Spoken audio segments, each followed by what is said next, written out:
The stations, Maqamat and states Ahwal, of the seeker, Assalamu alaikum, and welcome to Sufi Essence with Hammad Syed. The spiritual journey in Sufism is not a chaotic wander, but a structured path with distinct milestones and experiences.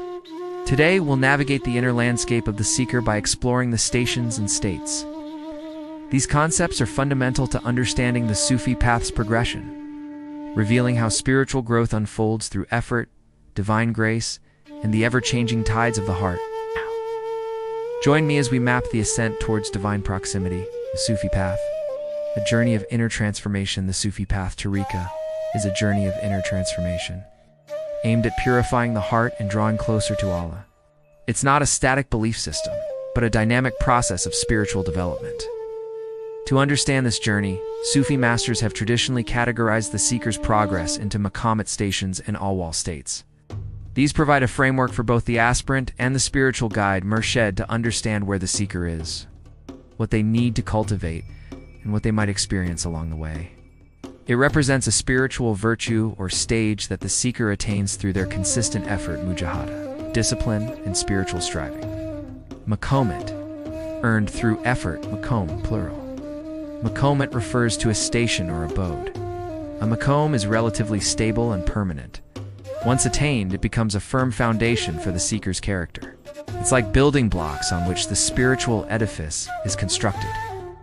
Some of the most commonly recognized maqamat include Tawbah, repentance, sincere turning away from sins and resolving not to return. Sabr, patience, steadfastness in adversity, in obedience, and from disobedience. Constant gratitude, constant thankfulness to Allah for all blessings. Tawakkul, reliance on Allah, absolute trust in Allah's plan and provision. Rida, acceptance of Allah's decree, whether seemingly good or bad. Unlike Maqamat, Ahwal are spiritual experiences, feelings, or insights that are bestowed upon the seeker by divine grace, without their direct effort. These are virtues that one cultivates and embodies through conscious effort over time. Ahwal are like flashes of spiritual illumination, coming and going, deepening the seeker's understanding and connection before they fade, leaving behind a subtle trace or a lesson. Some common Ahwal include Ahwal, gifts of divine grace, how plural. Ahwal refers to a state or condition. They're transient, fleeting, and not permanent possessions. Kabbed, contraction, grief, a state of spiritual constriction, sadness, or dryness. Bast, expansion, joy, a state of spiritual openness, joy, and spiritual delight. Khawf, fear, awe, and fear of Allah's majesty and justice. Raja, hope in Allah's mercy and forgiveness. Think of Maqamat as the vessels, and Ahwal as the divine light poured into them. A purified and stable heart is more receptive to divine grace. The joy of a state of expansion can lead to arrogance if the seeker hasn't firmly established humility tawadhu as a maqam. For instance, patient sabr is a maqam that helps one endure states of contraction. Kabbed, hub, love, intense divine love that fills the heart. For example, sincere repentance tawbah is typically the first step, leading to asceticism zud, then patience sabr, then gratitude shuk, and so on. Shauq, longing, profound yearning for reunion with the divine. A seeker might experience a flash of divine love hub early on, which then inspires them to strive harder in the maqamat. Il are beyond the seeker's control. They are divine gifts meant to teach, purify, and guide, not to be clung to. The interplay, maqamat, as foundations for Ahwal. A glimpse of divine love might strengthen one's resolve in sincerity, ikhlas, maqam. The relationship between Maqamat and Ahwal is dynamic and interdependent. Preparation, cultivating the Maqamat, through sincere effort prepares the heart to receive and sustain the Ahwal. Confirmation, Ahwal often confirm the progress made in a particular maqam. Testing and growth, Ahwal can also test the seeker's sincerity and humility. The Murshid plays a crucial role here, helping the seeker navigate these states without becoming attached to them, and encouraging perseverance in the stations. Examples in progression on the path. The progression through Maqamat is generally sequential, building one upon another. However, the experience of Ahwal is often unpredictable and nonlinear.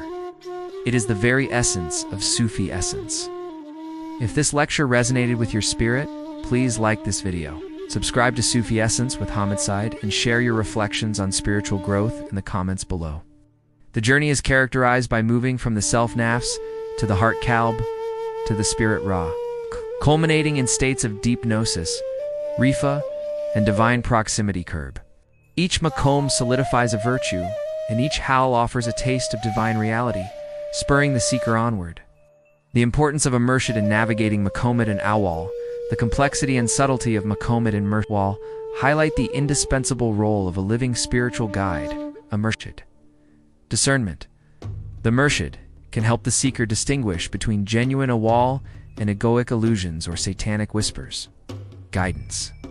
They can advise on which maqam to focus on and how to properly deal with challenging or intoxicating Ahwal. Protection. They prevent the seeker from becoming stuck in a state, falling into arrogance or mistaking a temporary experience for a permanent attainment. Grounding. The Murshid ensures the seeker remains firmly rooted in the Sharia, as any experience that contradicts Islamic law is considered invalid. The guide helps the seeker remain humble and focused on the ultimate goal, Allah, the dynamic ascent of the soul. The stations Maqamat and states Ahwal beautifully illustrate the dynamic and profound journey of the Sufi seeker. Maqamat represent our sustained effort and acquired virtues, while Ahwal are divine gifts that illuminate and test our path.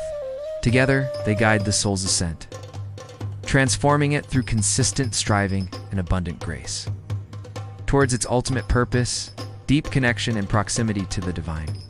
Thank you for joining me on this mapping of the Sufi spiritual journey. Till our next spiritual unveiling, may Allah illuminate your path with both stations and states.